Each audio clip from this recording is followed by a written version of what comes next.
पहिला मुद्दा क्लिअर करतो आणि मग तुम्हाला सांगतो तुम्हाला का शिकणं आवश्यक आहे इंग्रजी भाषा, याच्यावरच येतो मी पुन्हा डबल, पण तुम्हाला मुद्दे क्लिअर करून देतो. आम्ही संघटनेमध्ये असताना एक गोष्ट नेहमी चर्चा करायचो. भारतात नाही का 2 प्रकारचे प्राणी आहे. एक आहे गाई, ढोरं, वासरे, कुत्रं, मांजरे, सब ॲनिमल्स म्हणतो आपण. आपण बी प्राणीच आहोत, पण आपण मनुष्य प्राणी आहोत आणि ते जनावर आहे. त्यांच्यापाशी त्यांनाही भूक लागते, आपल्यालाही भूक लागते, पण त्यांना एकच भूक लागते. कोणती? पोटाची. आणि आपल्याला 2 भूका लागलेल्या आहे, एक पोटाची आणि एक मेंदूची. कारण नाही का तरक्की जीवनामध्ये तोच माणूस करते ज्याची चेतना जागृत आहे. चेतना आणि संवेदना जागृत झाली पाहिजे. चेतना नाही का, चेतना असते आपल्या अंतर्मेंदूमध्ये. तुमची चेतना जागृत होणं खूप आवश्यक आहे. तुमच्यामधली संवेदना जागृत होणं आवश्यक आहे. आणि जेव्हा तुम्ही मेंदूची भूक पूर्ण करता ना, तेव्हा नाही का चेतना आणि संवेदना जागृत होते. आणि माहिती आहे का, जेवढंही आपण पैसा खर्च करतो आता सध्या जगामध्ये, जे समजदार लोक आहेत ते जास्तीत जास्त पैसा खर्च करते मेंदूची भूक पूर्ण करण्यावर. कोणती भूक पूर्ण करण्यावर? मेंदूची. तुम्ही पाहून घ्या, तुम्ही 8-8 घंटे 10-10 घंटे शाळा करता का नाही? तुम्ही 10 घंटे काय करता? तुम्ही 10 घंट्यामध्ये सरांचे भाषण ऐकता, सरांचं टीचिंग ऐकता, बरोबर आहे. तुम्ही बुकावर लिहिता, तुम्ही पुस्तक वाचता का नाही? पुस्तक वाचता तुम्ही पुस्तक. तुम्ही होमवर्क करता, घरी अभ्यास करता. तर तुम्ही काय करताय एवढे घंटे? तुम्ही मेंदूला काय देताय? तुम्ही मेंदूला खाद्य देताय. You are giving food to your brain. देताय ना. मी तर तुम्हाला सांगतो ना, पोटाची भूक करायला काहीच वेळ नाही लागत. 15 मिनटं सकाळी आणि 15 मिनटं संध्याकाळी. पूर्ण जे झंझट सुरू आहे आपली, हे सर्व कोणाच्या भुकेसाठी आहे? मेंदूच्या. आणि मेंदूची भूक खूप जास्त आहे. तुम्ही 8 घंटे खा, 10 घंटे खा, 12 घंटे खा, ते पूर्ण होत नाही. तुम्ही 8-8 घंटे अभ्यास करणारे लोक आहे, 10-10 घंटे अभ्यास करणारे लोक आहे, 12-12 घंटे अभ्यास करणारे लोक आहे, बरोबर आहे. पण आता मेंदूची भूक बी लोक पूर्ण केव्हा करते हे बी समजून घ्या तुम्ही. तुमच्या मनामध्ये जेव्हा ब्रॉडनेस तयार होते, सर्व खेळ मनावर आहे. मनानं इच्छा जाहीर केली पाहिजे का मला IAS बनायचं आहे. समजा माझ्या मनाने इच्छा जाहीर केली का मला IAS ऑफिसर बनायचं आहे, मग मन कोणाला सांगेल? मग मेंदूचं काम काय आहे? दिमाग लावणे. मग मेंदू म्हणून बापू तुला IAS अधिकार बनायचं आहे, तुझी तीव्र इच्छा आहे, पण अभ्यासाला 10-12 घंटे करावं लागते, कारण सिलेबस मोठा आहे. 35 विषयाचा अभ्यास करावा लागते. 35 विषयाचा अभ्यास 4 वर्ष वेळ खाली आहे, 3 वर्ष वेळ खाली आहे. याच्यात ॲव्हरेज निघते 10 ते 12 घंट्याचा. मग एवढे घंटे तो अभ्यास करू शकशील का? मन म्हणते नाही, काही हो मला ते पोस्ट पाहिजे म्हणजे पाहिजे. मी मरून जाईन पण ते पोस्ट नाही सोडणार. असं कोण म्हणते? मेंदू म्हणते ठीक आहे बाबा, आता तू म्हणते तर आपल्याला करावं लागेल. मग मेंदू पूर्ण शरीराला काय देते? सिग्नल देते. आता बापू म्हणते आपल्याला, मग पहिले 10 घंटे अभ्यासाला बसणं होत नाही, मग पहिले 4च घंटे बसते. मग मन म्हणते बापू पाय टार्गेट पूर्ण होऊन नाही राहिलं, तुझं काम चाललं कमी होत. मग पुन्हा 2 घंटे वाढवतो आपण. पुन्हा मन म्हणते ठीक आहे पण साला टार्गेट नाही जमून राहिलं ना, पुन्हा 2 घंटे अभ्यास वाढवतो. तर मनाचा जेवढा अवाका आपला मोठा राहील तेवढा मेंदूले मोठा सिग्नल भेटन. आणि जेवढा मेंदूले मोठा सिग्नल भेटन तेवढा तुम्ही नाही का जगामध्ये ब्रॉड होत जाल. आता मी एक अभ्यास केला सर, आपले बहुजन लोक गरीब का, आणि या तुलनेत आपले मारवाडी, शरणार्थी, गुजराती, कोमटी, ब्राह्मीण हे श्रीमंत का?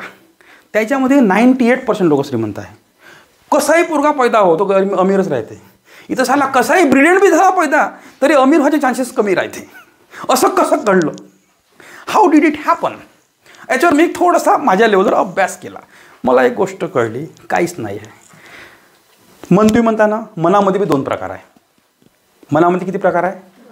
2 कोणते आहे सांगा बरं? 2 प्रकार कोणते आहे? आंतरिक मन आहे आणि एक बाह्य. हां, एक आहे कॉन्शियस माइंड आणि एक आहे सबकॉन्शियस माइंड म्हणतो आपण. अनकॉन्शियस म्हणजे तुझंही बरोबर आहे, you are also correct one. Subconscious mind. आता बाह्यमन आणि अंतर्मनामध्ये फरक काय सांगा बरं? कॅन मी अंतर्मन आणि बाह्यमनामध्ये फरक काय आहे? एक इंग्रजीत त्याला कॉन्शियस माइंड म्हणते आणि एक सबकॉन्शियस माइंड किंवा अनकॉन्शियस माइंड म्हणते. डायग्राम जर काढली तुम्ही, समजा असं मन आहे, हे पूर्ण हे जे आहे ना हे बाह्यमन आहे छोटंसं, आणि हे पूर्ण जो भाग आहे हा अंतर्मन आहे. दिसते तुम्हाला? मी पूर्ण गोल काढला आहे, यातला छोटा भाग जो आहे हा बाह्यमन आहे आणि हा जो भाग आहे करून द्यावा लागेल बंद, हे अंतर्मन आहे. बरोबर आहे? हो. आता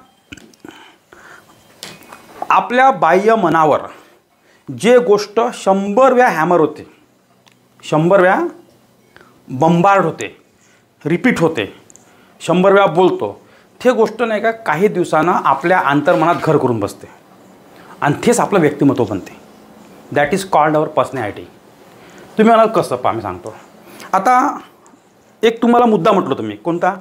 मारवाडी साहेब, शरणार्थी, गुजराती, कोमटी, हे लोक नाही का श्रीमंत आहे, 98% श्रीमंत आहे. पण त्याचे पोराला 2 हात आहे, 2 पाय आहे, 2 डोळे आहे, आपल्यावानी हाईट आहे त्याचीवाली, फक्त गोरी असेल आपण सावळे. मग ते लोक 98% टाईम श्रीमंत काय? मग आपल्याला तेवढेच अवयव निसर्गाने दिले आहे. बॉडी आहे, हात आहे, पाय आहे, डोळे आहे, कान आहे, नाक आहे.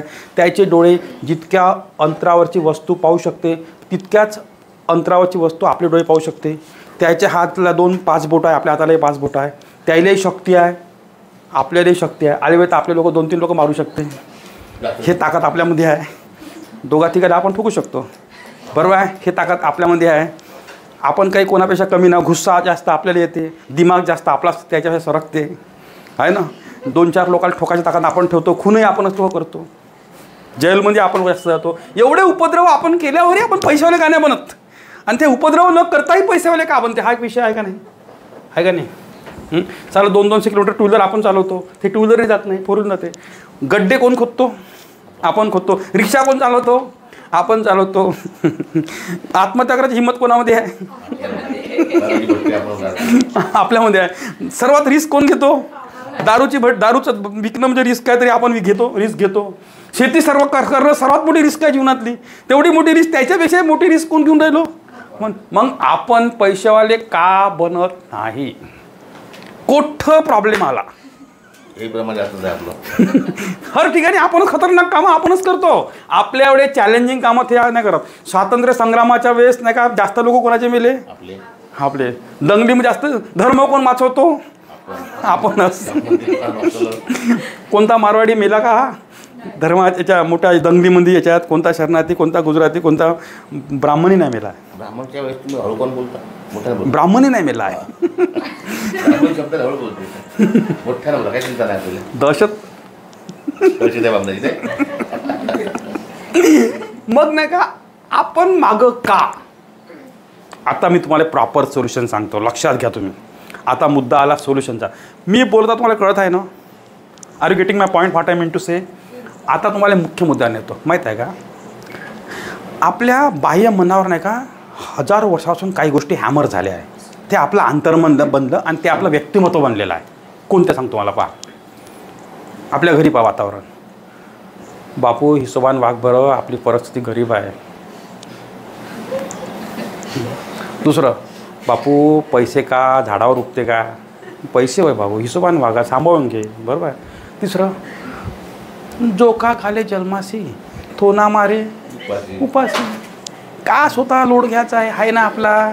त्यानं जन्माला घातलं, तोच आपल्याला लहाण्याचा मोठा करणार आहे आणि तोच आपल्याला जगवणार आहे. त्याच्या पुरुषावर सर्व सोडून द्यायचं, बरोबर आहे. चौथं, का देव देते आपण खातो. आपल्या घरी वातावरण कसं आहे? आपली आई काय म्हणते? पोट्टीले अक्कलच नाही, बिना अक्कलीची आहे. मग समजून नवऱ्याच्या घरी हां, मग तिले शिवा आपल्या घरी खूप आहे. शिवा तर मी बोलत नाही, असंख्य शिवा आहे. लहानचं पोरगं असं बस बे, तू तर एकदम मोठंच आहे, तुला तर दिमागच नाही आहे. मग हे वाक्य कोणाच्या मनावर हॅमर होत आहे? ऐकणाऱ्याच्या मनावर हॅमर होत आहे. मग ऐकणाऱ्या, त्याची आई म्हणते, त्याचा बाप म्हणते का तुला अक्कल नाही, तुला दिमाग नाही, तू मोठंच आहे, तुला समजत नाही, हां अजून तू लहान आहे, घराच्या बाहेर निघू नको, 7च्या आत घरात, बरोबर आहे. तिकडं जाऊ नको, तिकडं बू आहे, इकडं जाऊ नको, तिकडं बू आहे, हे नको करू, हे नको करू, हे नको करू. त्याला पुरं झालं, त्याची पर्सनॅलिटी दाबून टाकली पुरी. त्याच्या बाह्य मनावर हॅमरिंग झालं, ते अंतर्मनात गेलं, त्याची व्यक्तिमत्व बनलं. त्याचं व्यक्तिमत्व बनलं आणि ते अंतर्मनात जाऊन, बरोबर का नाही? बऱ्याचशा गोष्टी आहे, अशा असंख्य गोष्टी आहे.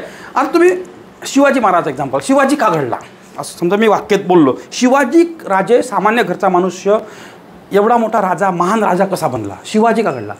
एकच गोष्ट कारणीभूत ठरली शिवाजीला. त्यांच्या आईनं जे ट्रेनिंग दिलं ना, ते त्याच्या अंतर्मनात गेलं. ते ट्रेनिंग कधी दिलं पा सांगतो. शिवाजी जेव्हा याच्यापेक्षा लहान वयाचा होता, जेव्हा 4-5 वर्षाचा, शिवाजीच्या आईनं त्याला राजे म्हटलं, राजे. राजे इकडे या, राजे हे करा, राजे हे करा, राजे हे करा. त्याला वाटलं का झालं मी राजा आहो, म्हणजे त्याच्या बाह्य मनावर हॅमर का झालं. शिवाजी राजेच्या बाह्य मनावर हॅमरिंग काय झाली वारंवार. राजे राजे ट्रीटमेंट कोणती राजावानी, घरी वागणं बोलणं कसं राजावानी. त्याला वाटलं वयाच्या 10व्या 11व्या वर्षी माझी आई मला राजे म्हणते, राजे म्हणते, राजे म्हणते, मी तर राजा हो यार, मी राजा हो तर माझ्याशी किल्ला कोण नाही आहे. आय डोंट हॅव फोर्ट, किल्ला कोण नाही माझ्यापाशी, मी तर राजा आहो, मला तर माझी आई रोज राजा म्हणते. आणि आपण आईला जास्त प्रमाण मानतो. आईला सर्वात जास्त प्रमाण कोणतीही व्यक्ती आईलाच मानते. जगातलं खरं प्रेम म्हणजे आईचं प्रेम. ते आई कशी राहो पोरासाठी आईच आहे, बरोबर आहे. मग किल्ला कोण नाही. मग शिवाजी महाराजा बाह्य मनात वारंवार हॅमरिंग झाल्यामुळे अंतर्मनात गेलं का मी राजा आहो. आता अंतर्मनात गेला माणूस काही करते. लक्षात घ्या, सर्वात मोठा खेळ आहे अंतर्मन. अंतर्मन म्हणजे आपली व्यक्तिमत्व, आपली पर्सनॅलिटी. मग शिवाजी महाराजांनं वयाच्या 10व्या वर्षी तय केलं का आपण राजा आहो, आपल्यापाशी किल्ला नाही, किल्ला असणं आवश्यक आहे. वयाच्या 11व्या वर्षी तय केलं का मला हा तोरणा किल्ला जिंकायचा आहे. मग किल्ला जिंकणारे मटेरियल का लागते, मावळे लागते, तलवार लागते, भाले लागते, जे बी इक्विपमेंट आहे ते लागते. मग ते सर्व 2 वर्ष तयार केले, मावळे तयार केले आणि 13व्या वर्षी पहिला किल्ला जिंकणार तोरणा किल्ला. Am I right. तिथून सुरुवात झाली राजा बनण्याची. मग पुन्हा कॉन्फिडन्स वाटला का मी आता ओरिजिनल राजा हो, आता माझ्यापाशी अशी चेअर आहे, पण 50-50-100 मावळे आहे. मग नाही का त्याने सिस्टीम तयार केली, 2 माणसं असे उभे ठेवायचे, सरदारावाने किल्ले राजावाने वागायचं, हे सर्व गोष्टी आल्या. मग साला एकच किल्ला आहे, मी मोठा राजा नाही आहो. दुसरा किल्ला जिंक, तिसरा किल्ला जिंक, चौथा किल्ला जिंक. मग मॅनेजमेंट आख, हजारो माणसं कामी लाव, खेड्यापाड्यातले हुशार माणसं शोधून काढ, बुद्धिमान माणसं शोधून काढ, तलवार बाजूवाले माणसं शोधून काढ, भाला फेकणारे माणसं शोधून काढ, है ना, जे लढाईत ॲक्टिव्ह आहे त्याला शोधून काढ, पैलवान शोधून काढ, मग प्लॅनिंग करणारे माणसं शोधून काढ. मग असंख्य माणसं त्यांनी शोधले, एक टीमवर्क तयार झालं, एक मॅनेजमेंट तयार झालं आणि ते ओरिजिनल राजा मान्यताप्राप्त झाले. तरी पण त्याचं राज्याभिषेक होऊ दिला नाही. हा बी एक वेगळा विषय आहे, तो विषयात मी जात नाही. मी विषयात या जात आहो का त्याच्या बाह्य मनावर जे गोष्ट 100 वेळा हॅमर झाली ते अंतर्मनात घर करून बसली आणि त्याची व्यक्तिमत्व बनलं. हा माझा मुद्दा आहे, बरोबर आहे, हा माझा मुद्दा आहे. समजलं. आता हेच नाही का आपल्यासोबत घडते का, लहान वयापासून घडते का आपल्या घरी आपल्या माये म्हणणार का ते बापू पाय आता मी एवढी वर्ष शेती केली, मी कर्ज होऊ दिलं नाही, तुला बी शेती हिशोबानं करावं लागेल. नसन जमत शेती तर सोयाबीनची फॅक्टरी आहे वणीची, तिथं लाग, जामच्या फॅक्टरीत लाग. आपलं लेवल कुठपर्यंत आहे, आपल्या पोरावर आपण हॅमरिंग करतो फॅक्टरीत लाग म्हणजे नौकर बन. अजून कोणत्या हॅमरिंग करतो आपण आपल्या पोरावर, जास्तीत जास्त आपली सोच कुठपर्यंत आहे, आपली हॅमरिंग काय पोरावर तुम्ही सांगा. चपरासी जास्तीत जास्त. आता राज्यघटना आली, शिक्षणाचं महत्त्व समजलं, शिक्षकाची गरज खूप मोठ्या प्रमाणात पडली, काही लोकांना संधी भेटली, मग जास्त शिक्षकापर्यंत, जास्तीत पटवाऱ्यापर्यंत इथपर्यंत आपल्या बाह्य मनावर हॅमरिंग होते आणि आपल्या अंतर्मनात ते गोष्ट घर करून बसते आणि आपण तसं बनतो. हे मानता तुम्ही. आता या तुलनेमध्ये पाहता आपले मारवाडी बांधव, शरणार्थी बांधव, गुजराती बांधव, कुमठी बांधव, प्रत्येकाचं टॅलेंट आहे, त्याच्या मनावर हॅमरिंग का होते लहान वयापासून ते तुम्ही अभ्यासा. पूर्ण खेळ मनाचा आहे. मला सांगतो, all the game is of your mind. तुमचं मन जेवढं व्यापक तेवढं तुमचं जीवन व्यापक. जेवढं मनाचं अवाका छोटा तेवढं जीवन छोटं. लक्षात घ्या, हे कधी बी लक्षात घ्या. सर्व खेळ कशाचा आहे, मनाचा आहे. मन एवढी खतरनाक वस्तू आहे. तुम्हाला समजा एखादी पोरगी आवडली पण ती दिल्लीला राहते, कुठं राहते, तुमच्यापाशी दिल्लीला जायला पैसे नाही आहे, पण एवढी आवडली का तिच्याशिवाय तुम्हाला करमत नाही. तुम्ही चोरी करान, काही करान, पण झक मारून कुठं जाण, दिल्लीला जाण. हे मी तुम्हाला लिहून देतो. एखाद्याला दारू प्यायची इच्छा कशी करून आहे, पैसे नाही, तो काहीही करन, पण बरोबर त्याला मित्र जोडन आणि तो पेनच. कारण असं कोणा सांगितलं, मनानं. मग मनानं कोणाला सांगितलं, मेंदूला. इच्छा उत्पन्न झाली ना, तो मनानं एखादी प्रण केला तर दुनियाची ताकद इकडं का तिकडं हो, हे गोष्ट करणे आहे म्हणजे करणे आहे. आणि मग मनानं प्रण केला ना, मेंदू जर हुशार असला तर मग तर काही पाहायचं कामच नाही, ते गोष्ट घडणेच आहे. मेंदू जर शार्प असला तर मग ते गोष्ट पूर्ण खेळ मनाचा आहे. आता आपल्या मारवाडी, शरणार्थी, गुजराती बांधवासोबत काय घडते पहा. त्याचं पोरगं जन्माला येते लहान वयापासून, त्याच्या घरी वातावरण अलग राहते.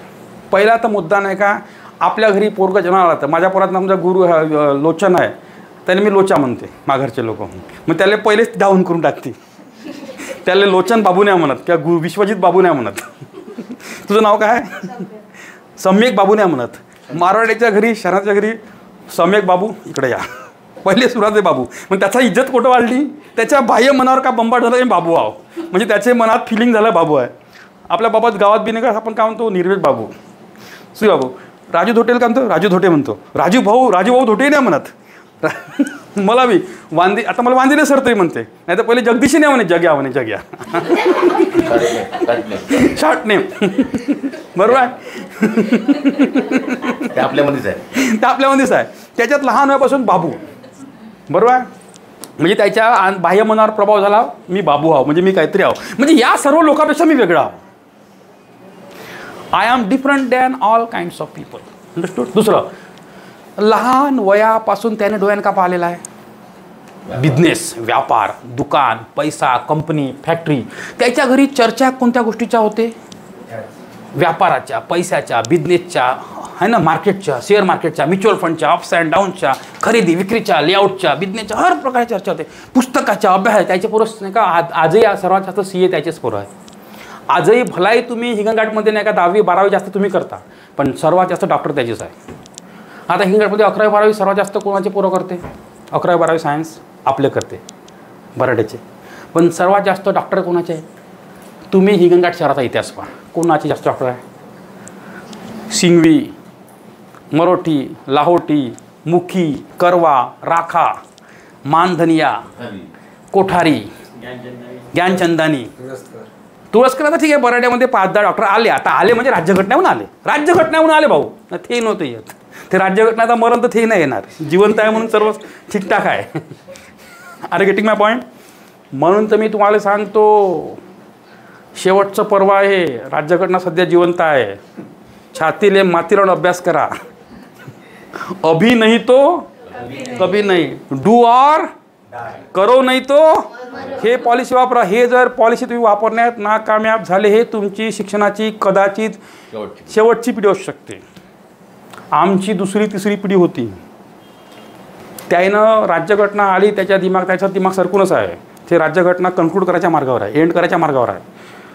आणि राज्यघटना संपली का तुम्ही संपले, तुम्ही आम्ही संपलो. कारण राज्यघटनेच्या आर्टिकलनुसार देश चालते, त्या आर्टिकलनुसार झक मारून तुम्हाला शिक्षणाचा फ्री आणि फेअर एज्युकेशन द्यावं लागते. तुम्हाला फ्रीडम ऑफ स्पीच द्यावं लागते. फ्रीडम ऑफ जे बी अधिकार मिळाले कलम, अलग अलग कलमनुसार ते कलम अधिकार तुम्हाला द्यावं लागते. त्याच्यामुळे हे सर्व जिवंत. बरोबर आहे. मला दुःख या गोष्टीचं होते का आता हे अंतिम कालावधी असतानासुद्धा आपले लोक वेगळ्या मार्गाने लागलेले आहे, वेगळ्या मार्गाने वेळ घालवत आहे.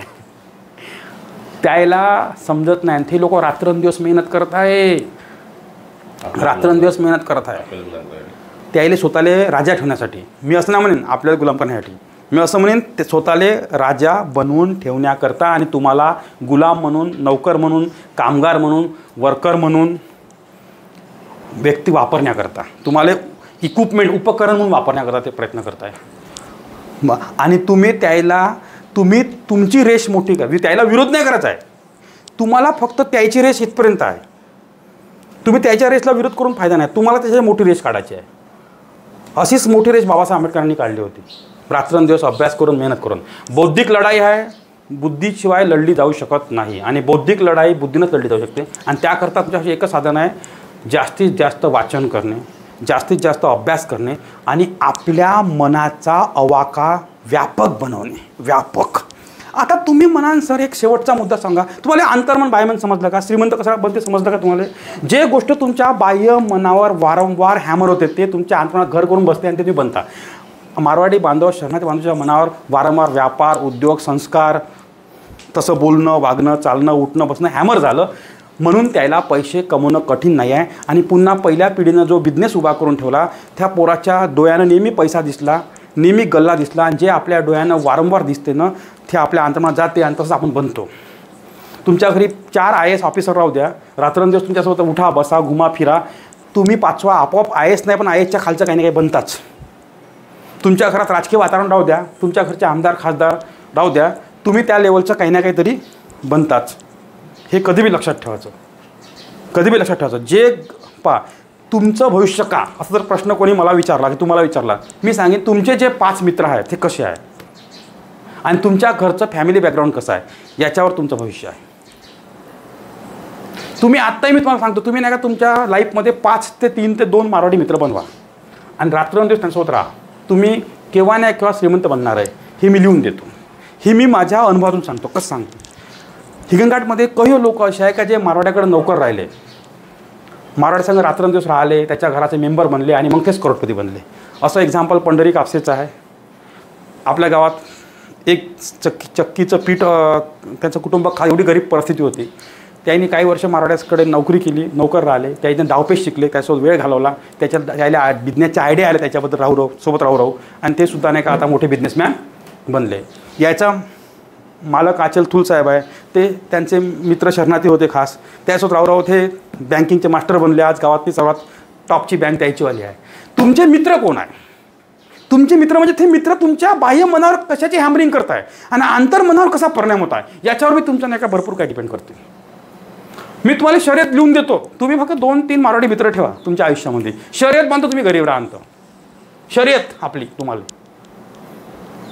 हे माझं बोलणं बरोबर आहे का चूक आहे का? मान्य करता का नाही करत? सर नाही असेल तर काही प्रॉब्लेम सांगा. बरोबर आहे. पुरा खेळ कशाचा आहे? मनाचा. पुरा खेळ कशाचा आहे? आता एक मुद्द्यावर येतो, मुख्य मुद्द्यावर. आपलं मन आता व्यापक कसं करू? एक प्रकार आहे पहा, कम्युनिकेशन 4 प्रकार आहे. एक असते सोशल कम्युनिकेशन, एक असते इकॉनॉमिकल कम्युनिकेशन, एक असते फॅमिली कम्युनिकेशन, एक असते इमोशनल कम्युनिकेशन, एक असते टेक्निकल कम्युनिकेशन. आणि बरोबर आहे ना? तर इकॉनॉमिकल, फायनान्शियल कम्युनिकेशन आणि कोर कम्युनिकेशनमध्ये ते तुम्हाला युद्ध देत नाही. आर्थिक कम्युनिकेशन त्याचं जे व्यवहारात नाही आणि ते आपण दिमागात घेत बी नाही, कारण आपल्या दिमागात ना काय 24 तास एक प्रणाली लावून दिली आहे काही लोकांना. कोणते नाही कोणते प्रोग्राम सुरू राहते, अकर्मात सुरू राहते, दुर्गादेवी सुरू राहते, शारदादेवी सुरू राहते, दसरा सुरू राहते, गणपती उत्सव सुरू राहते, पुण्यतिथी सुरू राहते, एकादश सुरू राहते, पंढरवाडी एकादश सुरू राहते, मग ते सप्तास येते ते सुरू राहते. ते चाललं नाही का आपल्या दिमागात आणि 12 महिने सुरू राहते. त्याच्या बाहेर निघणं म्हणजेच आपल्यासाठी कठीण गोष्ट आहे. तिथून त्याच्या बाहेर निघतच नाही आपण. हे 1-2 लोक निघाले, थोडे बहुत हे निघाले म्हणून इथपर्यंत पोचले, नाही तर हे खेड्यातच होते. मी निघालो बाबा, मी निघालो तर माझा फायदा खूप झाला. मी सांगतो, माझे वडील वर्कर होते, माझ्या झोपडं होतं हिंगणघाटमध्ये, बिडकर वाडामध्ये एक लहानचं झोपडं होतं. वायरिंग करायची ताकद नव्हती आमची. ते वायर असे लांबून होते, असे लांबात. कौलाचं पाणी गळे, ते नाही का लाल लाल पाणी गळते, ते लाल पाणी पाऊस आला का दिमागात सारखे, कारण पुरं पाणीच घरात घुसलं.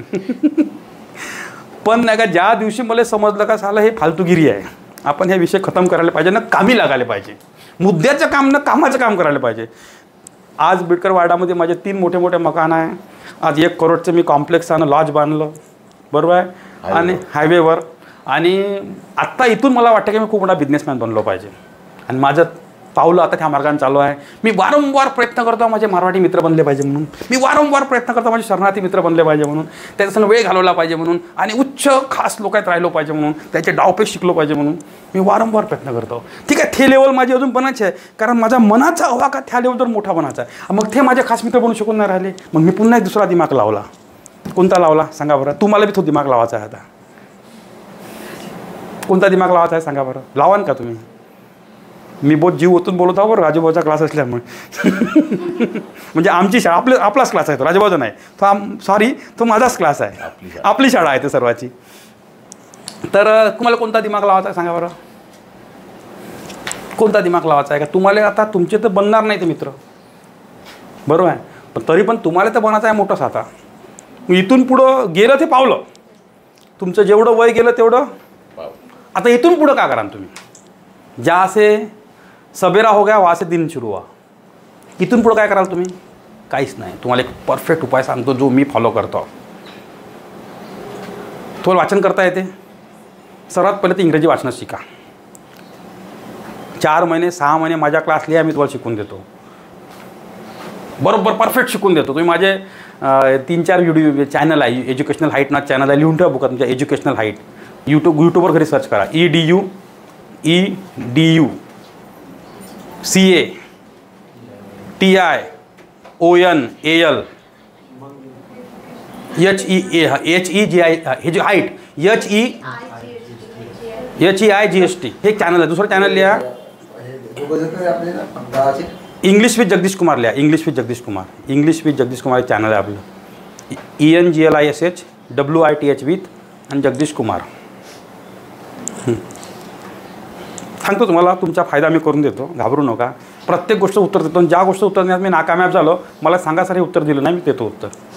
आपण हे जर थेरॉटिकल झालं, ह्याचं प्रॅक्टिकल तुम्हाला घरी करावं लागेल किंवा जीवनात करावं लागेल. सांगू आम्हाला सोल्युशन पाहिजे. आता तुम्ही करान का? आता मारवाडी मित्र बनवू शकत नाही, समजून जा. पण तुम्हाला तर बनायचं आहे श्रीमंत. आता पहिला मुद्दा, भाषेवर कमांड. जे भाषा पैसे कमवण्याची भाषा आहे, जे जागतिक भाषा आहे, जे टेक्नॉलॉजीची भाषा आहे, जे सायन्सची भाषा आहे, जे एज्युकेशनची भाषा आहे, जे कॉमर्सची भाषा आहे, जी व्यापाराची भाषा आहे, ती भाषा इंग्रजी आहे. लक्षात घ्या.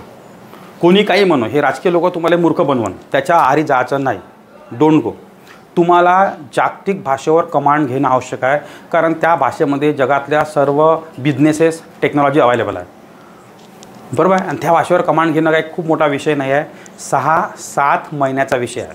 आणि शाळा कॉलेजेस तुम्हाला त्या भाषेवर कमांड देणार नाही, कारण शाळा तुम्हाला आज नाऊन शिकवते, तर उद्या प्रनाऊन शिकवते, परवा ॲडवर्ब शिकवते, ॲडवर्ब तुकड्यात घामरते. तुकडे कधी जोडता येत नाही, इंग्लिश कधी बोलता येत नाही. फ्रँकली स्पीकिंग, तुकडे कधी जोडता येत नाही, इंग्रजी कधी बोलता येत नाही.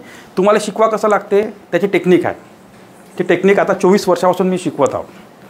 तुम्ही ह्या चॅनलवर जा, माझे 500-600 विद्यार्थी इंग्लिश फाटफाट बोलताना दिसून तुम्हाला पाहून घ्या. तुम्ही चेक करा. देशामध्ये हजारो मास्तर इंग्लिश शिकवणारे आहे, पण ते स्वतःचा व्हिडिओ टाकते. पण मी असा एक मास्तर वापरूया देशामध्ये ज्याचे हजारो स्टुडंटचे व्हिडिओ यूट्यूबवर बोलताना आहे. पाहून घ्या तुम्ही. म्हणजे मी तर शिक्षक म्हणून हुशार राहणारच आहे. तो तर किती ॲक्टिंग करू बोलून आपले व्हिडिओ टाकणार आहे. त्याला अर्थ नाही आहे. त्यानं घडवलेले विद्यार्थी किती पॉवरफुली यूट्यूबवर बोलत आहे, स्टेजवर बोलत आहे, गावात भाषणं देत आहे, हे जास्त महत्त्वाचं आहे. शिक्षक हा ट्रेनर आहे, तो इंडोर आहे. त्याचे विद्यार्थी आउटडोर असले पाहिजे. त्याचे विद्यार्थ्यांना मार्केटमध्ये माहोल केला पाहिजे, ते पॉवरफुल असले पाहिजे. मी तर या मताचा माणूस आहो. जो विद्यार्थी विद्रोह करू शकते तो खरा विद्यार्थी. जो विद्यार्थी वांदिले सरचा विद्यार्थी जर वांदिले सरला विरोध करत आहे, समजा का वांदिले सरनं विद्यार्थीला घडवलं. मी तर ह्या मताचा माणूस आहो. मी असे कयो माझे विद्यार्थी आहे ज्यानं माझ्यासारख्या कोचिंगा सुरू केल्या. मी म्हणलं साला मी सक्सेसफुल झालो, कारण माझे विद्यार्थी जर माझ्यापेक्षा पॉवरफुल कोचिंग सुरू करू शकता, म्हणजे त्याने माझ्यापासून त्यांनी खरं ज्ञान घेतलं. दे टूक रिअल नॉलेज फ्रॉम माइंड. आणि असं माझ्यासोबत घडलं आहे. काही विद्यार्थ्यांनी माझ्यासोबत विद्रोह केला आहे, पण लोक म्हणे सर तुमचाच विद्यार्थी होय, तुमच्यावर आता चढला मोठा बनला. अरे नाही, this is my success, this is my, कारण तो घडला म्हणून चढला. नाही तर मेली धामन तर कोणी बनते. आणि तो मेली धामन नाही का अरे बा विद्रोह कोण करण, विरोध कोण करण? ज्याच्यात दम तयार होईल, ज्याच्यात क्वालिटी तयार होईल, ज्याच्यात गट्स तयार होईल, तोच विरोध करेन ना, विद्रोह करेन ना सर. मेली धामन विद्रोह करण का? नाही तर मग त्याने थोडं बहुत शिकवलं, easy emitted, hard omitted, and in such a way my course is completed. मग तो सर नमस्ते. त्यानं असं म्हटलं अजय सरनं शिकवलं, पण सरपेक्षाही काही गोष्टी मी एक्स्ट्रा शिकलो. सरपेक्षाही खतरनाक मी असा इगो त्या मनात तयार झाला पाहिजे काही काळासाठी. मग तो मॅच्युअर बनल्यावर जागेवर येईल. इथे जागेवर लोक, कारण मॅच्युअर बनल्यावर त्याला महत्त्व समजते, शिक्षकाचं महत्त्व समजते, गुरुचं महत्त्व समजते. बरोबर आहे. पण हे झालं पाहिजे असं आपलं मत आहे.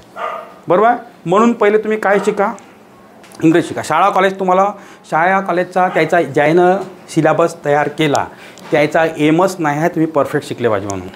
त्याचा एम आहे तुमचा जिंदगीत टाईमपास झाला पाहिजे म्हणून. सिद्ध माझा अभ्यास सांगते. आणि इंग्लिश शिकणं काही खूप मोठा विषय नाही आहे. 4-6 महिन्याचा विषय आहे तो, जो मी पुरांना 2-2, 2.5, 3-3 तास शिकून परफेक्ट शिकवतो. उन्हाळ्यामध्ये परफेक्ट जास्त मेहनत घेतो. ऑड सीझनमध्ये 12 महिने कोचिंग क्लासेस चालते आपल्याला. ठीक आहे. दुसरा मुद्दा, तुम्हाला श्रीमंत व्हायचं आहे, तुमचं मन चेंज करायचं आहे, तर काय करा लागेल, हा एक सर्वात मेन मुद्दा होता, ज्यासाठी सर्वजण वाट पाहता का सर मुद्दा कसा मांडून पाहता दुसरा. बरोबर आहे ना? तुम्हाला ऐकायचं आहे ना? तुम्हाला ऐकायचं आहे? पहा, आता तुम्ही समजा तुम्हाला बाबासाहेब आंबेडकरांना भेटायचं आहे, तुम्ही भेटू शकता का आता? ते तर मरण पावले, तरी पण तुम्ही भेटू शकता. कसे भेटान सांगा बरं? How will you meet to them? त्यांचे बुक्स वाचून. समजा बाबासाहेबाचं पुस्तक आहे, ऑटोबायोग्राफी आहे, आत्मचरित्र आहे. तुम्हाला माहिती आहे एक इंग्लिशमध्ये म्हण आहे, wise man always learn from others experience. याचा अर्थ काय होतो सांगा बरं? शहाणा माणूस नेहमी दुसऱ्याच्या अनुभवातून शिकतो. हे मानता तुम्ही? शहाणा माणूस नेहमी दुसऱ्याच्या अनुभवातून शिकतो.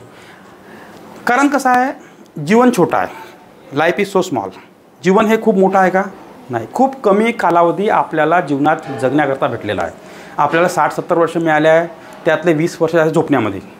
कारण 24 तासापैकी 8 तास आपण झोपतो. म्हणजे 8 तिरी 24, 20 तिरी 60, म्हणजे 20 कुठे गेले? झोपण्यात गेले ना आपले. मग किती उरले? 40. 40पैकी मोठं व्हायला किती वर्ष लागते आपल्याला?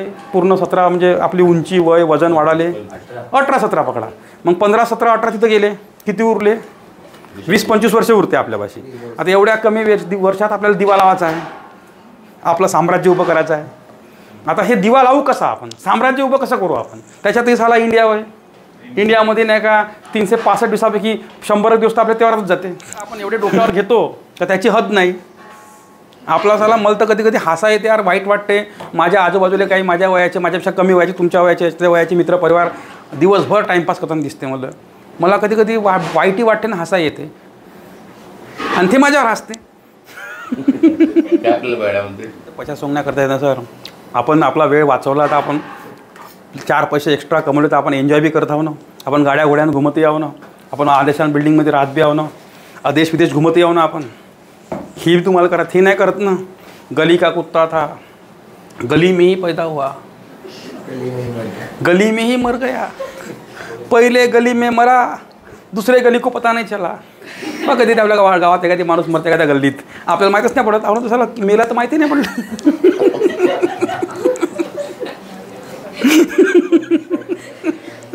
म्हणतोय ना, तर असं घडते ना. असं घडत नाही का?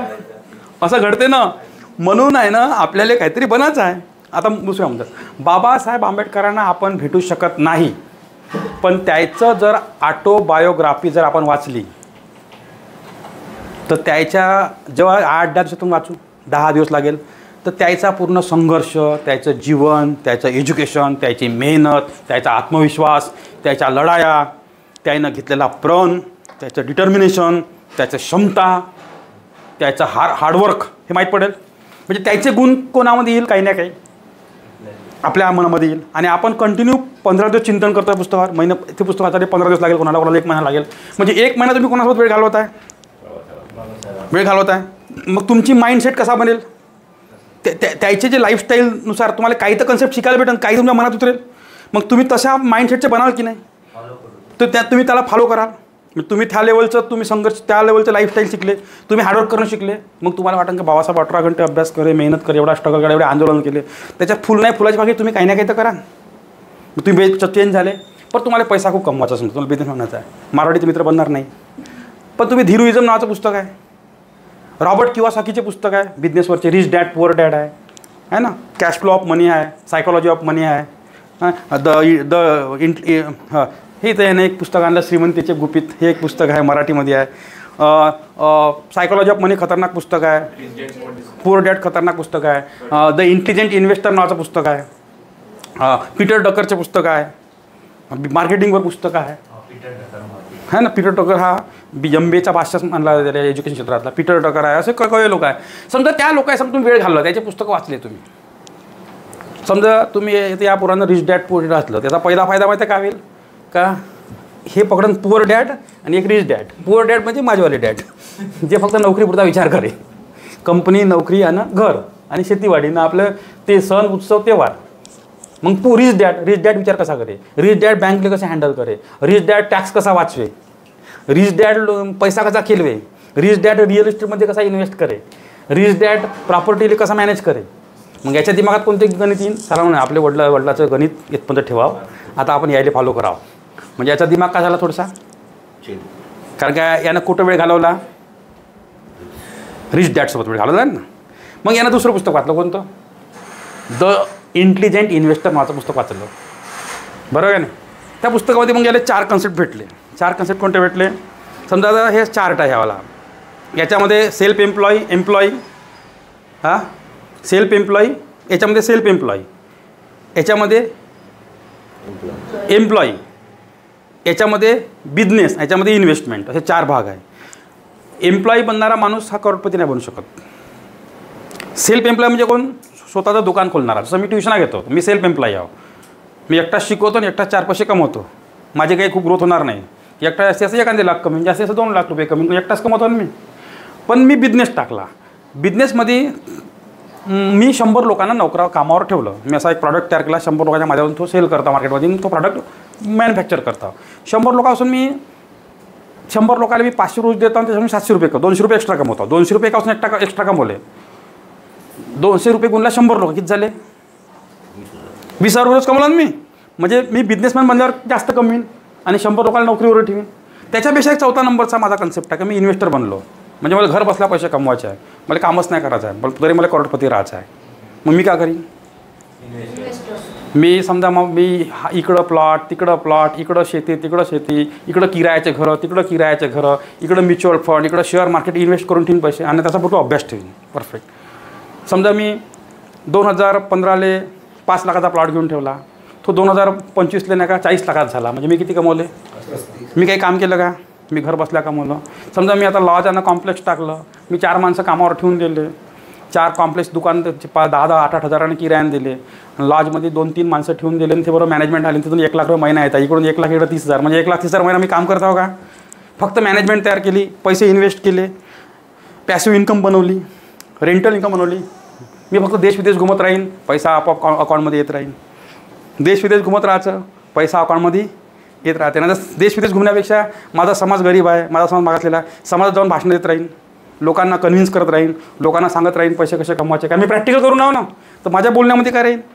थोडासा दम राहीन, क्वालिटी राहीन, आत्मविश्वास राहीन, कारण मी प्रॅक्टिकल करून आहो. बरोबर का नाही? तर हे सर्व केव्हा घडन? हे जेव्हा तुम्ही तशा प्रकारचे पुस्तक वाचा. तुझं मन का होईल? चेंज होईल. तुमच्या मनाचा आवाका का होईल? व्यापक होईल. जेव्हा तुमचं मन चेंज होईल, मनाचा आवाका होईल, तेव्हा तुम्ही मोठा ट्राय कराल. नाही तर तुमचे चिल्लर ट्राय सुरू राहील. आणि चिल्लर मेहनत करायला प्रयत्न करायला तेवढीच ताकद लागते जेवढे मोठे प्रयत्न करायला लागते. मी सांगतो, शेती करायला तेवढीच ताकद, डबल ताकद लागते उलटं बिझनेस करण्यापेक्षा. पण आपल्या लोकांचं मन छोटं आहे ना, झालं चेंज होत नाही ना मन. बरोबर आहे ना? कारण अंतर्मनामध्ये ते हॅमरिंग झाली आहे ना लहान वयापासून, तिथं वांदा आला आहे आपला. बरोबर आहे?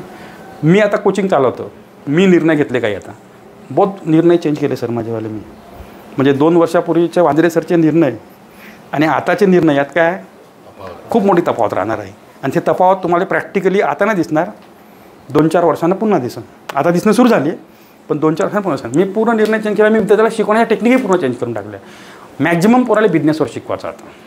म्हणजे माझ्याकडे जर 4-6 महिने एखादी पोरगा क्लासमध्ये राहते, जर अदामधात मी बिझनेस क्लासेस घेतले, त्या डोक्यावर हॅमरिंग होईल. काही ना काही त्याचं अंतर्मन बदलन. बाह्य मनावर जेव्हा एखादी गोष्ट 100 वेळा हॅमर होते, तर आपोआप ते अंतर्मनात घर करून बसते आणि त्याचं व्यक्तिमत्व बनते. हे मी नोटीस केलं आहे. कारण मी असे पोरं पाहिले ज्याला इंग्लिशचा ईट नव्हता पाठ. ईट म्हणजे खाणे माहीत नव्हतं, ईट इटर. पण त्या पोराला 2 महिने, 4 महिने, 5 महिने, 6 महिने शिकवू त्याचं मन एवढं चेंज झालं का ते पोरं नका लाईन दुरीत लागले. काही फ्रस्ट्रेट निराश पोरं माझ्याकडे आले. त्या निराश पोराला अलग अलग प्रकारचे भाषणं देऊ त्याच्या मनात एवढे भावना तयार झाल्या का ते मोठमोठ्या ठिकाणी काम करत आहेत, चांगल्या पदावर काम करत आहे. तर हे सर्व पॉसिबल आहे मित्रांनो, जेव्हा तुम्ही तुमचं आंतरमन बदलण्यासाठी बाह्य मनावर नवीन गोष्टी हॅमरिंग करा. म्हणून तुम्हाला आजपासून काय करायचं आहे सांगा. तुम्हाला प्रॅक्टिकल सांगतो. मी बाहेर बोलणं थांबवतो. मला वाटतं मी खूप बोललो, खूप जास्त बोललो, पण तुम्हाला बोर नाही झालं ना? बोर झालं का सर? तुम्हाला 2-3 प्रयोग करायचे. एक, तुम्हाला इंग्लिश शिकायचं, लिहून ठेवा, बुकात लिहा. कोणत्याही हालतीत इंग्रजी शिकणे आवश्यक असं लिहा. I should learn English at any cost असं लिहून टाकण्यात इंग्लिशमध्ये. I should learn English at any cost. मग वडील म्हणो पैसे आहे का नाही आहे तरी शिकायची. आय शूड लर्न LEARN, पोराला स्पेलिंग येत नाही, LEARN English at any cost. पहिला मुद्दा लिहा. आणि लागला टाईम निडेड 4 मंथ. 4च महिन्याची गरज आहे तुम्हाला. Time needed 4 month. ठीक आहे? बरोबर आहे? डंक्याच्या चोटवर मला सांगतो, तुम्ही कोणी आलंय माझ्याकडे, कोणी पाठवलंय तर त्याला मी ट्रेन करून देईन. हे माझी वाक्य आहे, डंक्याच्या चोटवर. आणि माझं वाक्य खरं आहे का खोटं आहे चेक करायसाठी यूट्यूबवर जा, माझ्यावाल्याने चेक करून घ्या. हजारो पोरं इंग्रजी फाडफाड बोलत आहे. वाक्य डंक्याच्या चोटवर सांगतो, कळलं?